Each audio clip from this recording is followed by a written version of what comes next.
حدیث قدسی ہے، فرمایا واجبت محبتی للمتحابین فیّا والمتزاورین فیّا والمتجالسین فیّا والمتدابئین فیّا او کما قال۔ فرمایا چار طریقوں سے اللہ کے بندوں کے ساتھ تمہارا تعلق قائم ہو جائے، اس تعلق کی برکت سے اللہ تم سے بھی محبت کرنا شروع کر دیتا ہے۔ اور آقا علیہ السلام فرما رہے ہیں یہ بات خود اللہ رب العزت نے کہی، حدیث قدسی ہے، میں نے اپنے ذمہ کرم پر لے لیا محبت کرنا ان لوگوں سے جو میری خاطر میرے بندوں سے محبت کرتے ہیں، مال و دولت کی خاطر نہیں، جاہ و حشمت کی خاطر نہیں، عہدہ و رتبہ کے لیے نہیں، کسی ظاہری مفاد اور غرض کے لیے نہیں، اس لیے محبت کرتے ہیں یہ اللہ والا ہے، اللہ کی طرف بلاتا ہے، آخرت کی دعوت دیتا ہے، اس کے پاس بیٹھ کے دل کو سکون ملتا ہے، ظاہر کوئی مفاد نہیں، آخرت کا مفاد ہے۔ فرمایا اس سے محبت کرو تو اس محبت کے اثر سے اللہ تعالیٰ بھی تم سے محبت کرنا شروع کر دے۔ اور اسے ہی پہلے عنوان کو دوسری حدیث میں فرمایا، آقا علیہ السلام نے فرمایا لو ان عبدین تحابا فی اللہ واحد فی المشرق وآخر فی المغرب، فرمایا اگر دو بندے اللہ کی خاطر آپس میں محبت کریں یا ایک دوسرے سے کرے، ایک کنارہ مشرق میں ہو دوسرا کنارہ مغرب میں، اور زندگی بھر مل بھی نہ سکے ہوں، لجمع اللہ تعالی بینہما یوم القیامہ، اللہ قیامت کو ان دونوں کو جمع کر کے دوسرے سے کہے گا ھذا الذی کنت تحبہ فیّا، یہ ہے وہ بندہ جس سے تم میری خاطر محبت کیا کرتا تھا۔ فرمایا یہاں دنیا میں نہ بھی مل پائیں، ایک صدیوں پہلے گزر گیا دوسرا اب آیا، اس لیے اس سے محبت کرتا ہے، وہ اللہ والا تھا، تو اللہ قیامت کے دن ان کا ملاپ بھی کروائے گا اور ان کا تعارف بھی خود پیش کرے گا۔ دوسرا فرمایا والمتزاورین فیّا، میرے بندوں کی زیارت کے لیے آتے ہیں، اس لیے وہ کسی کی زیارت کرتا ہے یہ اللہ والا ہے، اس کو دیکھ کر رب یاد آتا ہے، اذا رأوا ذکر اللہ، یہ صبر و شکر کی تلقین کرتا ہے، یہ امور آخرت کا تذکرہ کرتا ہے، یہ دل سے حرص کو لالچ کو نکالتا ہے، اس سے مل کے روح کو سکون ہوتا ہے۔ تو فرمایا اس کی زیارت کے لیے جائیں، کچھ نہیں، صرف آنکھوں سے اسے دیکھنا ہے، تو فرمایا آپ اس کی زیارت کریں، دیکھیں، اس برکت سے بھی اللہ آپ سے بھی محبت کرنا شروع کر دے گا۔ تیسرا فرمایا والمتجالسین فیّا، بس اس کی مجلس میں جا کے بیٹھ جائیں، وہ جس مجلس میں ہے محفل میں ہے اس محفل میں جا کے بیٹھیں، پھر دیکھیں اللہ اس مجلس میں بیٹھنے کی وجہ سے آپ سے محبت کرے گا۔ نیک لوگوں کے ہم مجلس ہونا بڑی سعادت ہے۔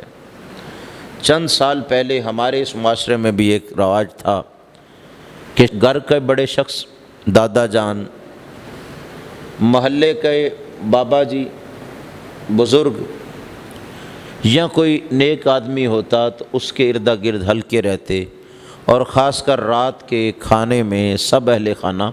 اپنے گھر کے بڑے فرد کے سامنے بیٹھ کے کھانا کھاتے، کچھ نصیحتیں سنتے، کوئی باتیں ہوتیں، وہ کچھ تجربات ان سے شیئر کرتے،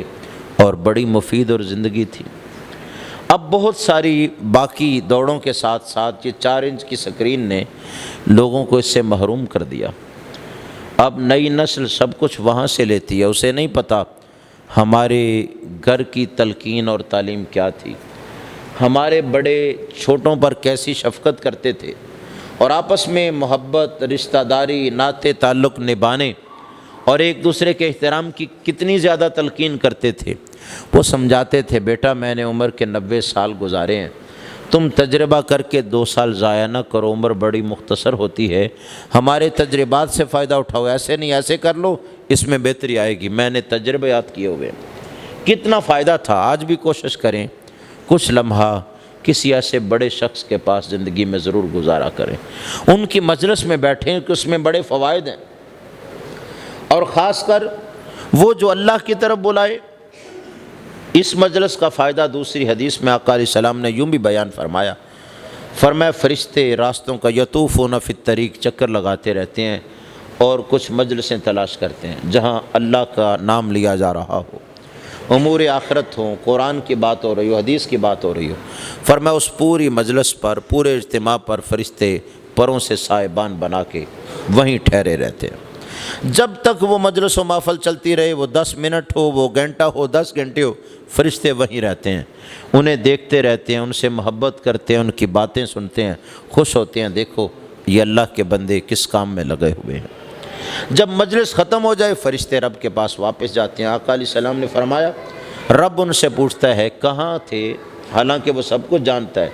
کہتے ہیں یا اللہ تیرے بندے تیری یاد کر رہے تھے، تجھ سے دعائیں کر رہے تھے، تجھ سے توبہ کر رہے تھے، ہم نے اس مجلس کو تلاش کرتے کرتے پا لیا تو ہم بھی وہاں رہے۔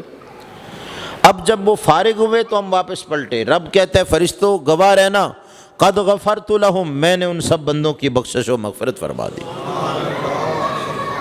فرشتوں نے کہا یا اللہ تیری شان ہے، تو جسے چاہے بخشے، یہ تیرا کام ہے، لیکن ایک عرض ہے۔ وہ سارے بندے اس محفل کے لیے نہیں آئے ہوئے تھے، اس اجتماع کے لیے نہیں بیٹھے تھے۔ ایک بندے کو کسی سے دنیاوی حاجت تھی اور جس سے ضرورت تھی نا اسے تلاش کر رہا تھا، پتہ چلا کہ وہ مسجد میں ہے، فلاں جگہ میں ہے، اس کی تلاش میں، اس کے انتظار میں آ کے بیٹھا رہا، یہ فارغ ہوگا تو میں اس سے اپنی ضرورت پیش کروں۔ یا اللہ وہ تو مجلس اور محفل کے لیے نہیں آیا تھا، وہ تو اجتماع جمعہ کے لیے شریک نہیں ہوا تھا، اسے اپنی غرض تھی، وہاں بیٹھا رہا، جب وہ فارغ ہوا اپنی غرض پوری کی چلا گیا۔